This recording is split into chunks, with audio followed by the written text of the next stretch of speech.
seemingly, when we were breaking the news for Lyft yesterday, everyone was saying, yeah, revenue's looking good, the numbers look relatively strong, but the share price is not reflecting it. Were you surprised?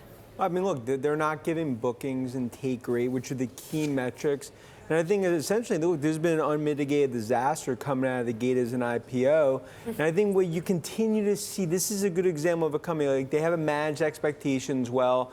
Now they're in the investor penalty box. Last night was their night to shine, and instead you're continuing to see the stock drop. And especially with Uber's shadow coming, this continues to be a 1-2 gut punch for the bulls. And we'll get to Uber shortly, but the CFO of Lyft says 2019 is going to mark peak losses. Do you buy that argument, especially when competition with Uber will intensify in the coming months? I think that's part of the problem, is that they put themselves into a box. And I think whatever advice they've gotten from their advisors is probably not been the smartest, because now they're in a box. They've talked about peak loss year.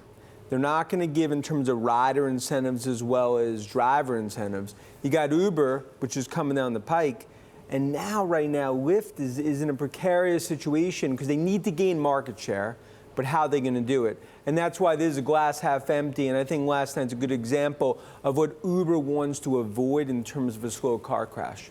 Slow car crash, pardon the pun. There was one bright spot potentially for taking on Uber, and many have thought of the autonomous future for Uber as being a real strength. And it seems as though Lyft is now partnering with Waymo. Is that not in any way some sort of help? Yeah, I think that was, in our opinion, probably one of the biggest positives, because autonomous, that could be a missing piece in the puzzle. You look where obviously Waymo is the clear leader, then obviously Uber number 2.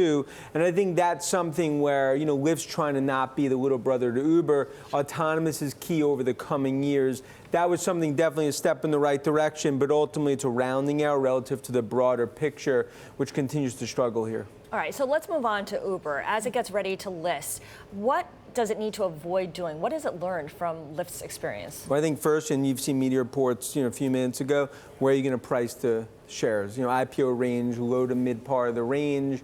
I think that's the first part. They're looking at what the market as well as what's happening to Lyft. And I think this is one where, in our opinion, Uber's a $100 billion plus valuation on the sum of the parts. And I think Uber's a whole different animal than Lyft. Remember, Lyft, domestic ride-sharing play, one-trick pony. You look at Uber, it's a three-head value monster, because you got ride-sharing, Eats, and then freight, plus autonomous. So right now for Uber, this is one where it's forest through the trees approach. I think the first step's here, but also it's around metrics. You see what happened with Lyft. You want to be as transparent as possible. That's going to be the key of the multiple. One thing that neither of them can really be transparent about is regulatory issues. And it's interesting that drivers are so important to them. We're seeing driver pushback not being that effective today with some of the so-called strikes, but still, drivers are still pushing for more employee rights. Regulators are responding to this. Corbyn of the UK, so the opposition leaders, governments hearing their call. Where do you stand on the regulatory issue for Uber? It's a balancing act, because, if you look, obviously you see the strike today, but it speaks to a broader issue in terms of drivers are the hearts and lungs of Uber.